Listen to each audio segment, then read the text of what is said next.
जय माता दी। एक बहुत प्यारा पचरा है, कमेंट में बताइएगा कैसा लगा।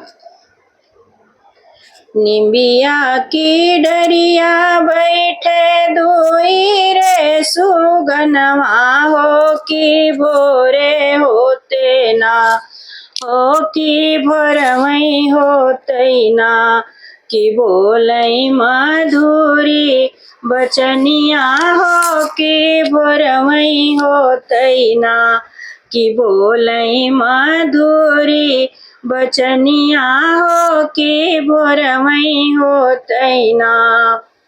जावौ न जावौ सुगना ओही कदली बनवा हो जगाई लावौ ना, हो जगाई लावौ ना, कि सोवई सातौ रे बहिनिया हो जगाई लावौ ना।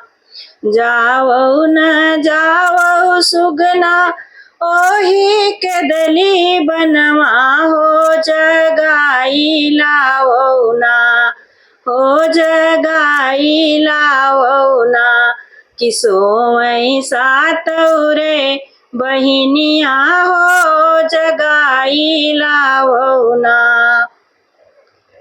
कितना देर जात लगी है, कितना देर आवत हो कि कितना देर ना, हो कि कितना दिन ना।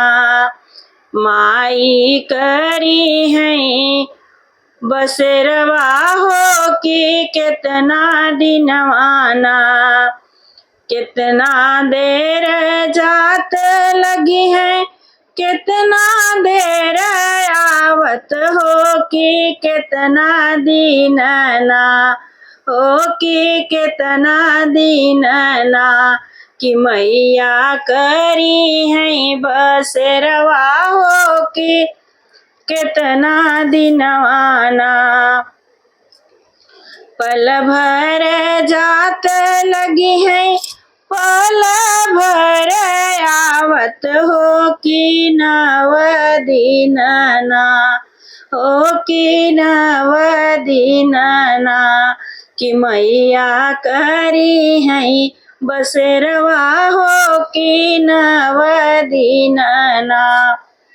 पल भर जात लगी है, पल भर आवत हो कि नव दिन ना, हे सुगना नव दिन ना, कि मैया करी है बसेरवा हो कि नव दिन ना, कि मैया करी है बसेरवा हो कि नव दिन ना।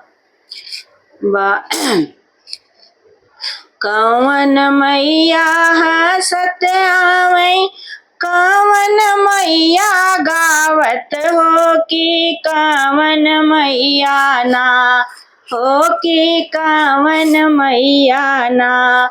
आवै सोनावा के रथवा हो कि कवन मैया ना, कवन मैया गावत आवै, कवन मैया हंसत हो कि कवन मैया ना, हो कि कवन मैया ना। आवै सोनावा के रथवा हो कि कवन मैया ना।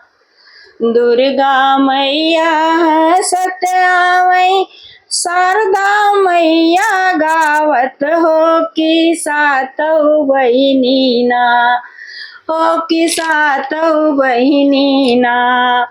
आवै सोनावा के रथवा हो कि सातौ बहिनी ना, आवै सोनावा के रथवा हो कि सातौ बहिनी ना।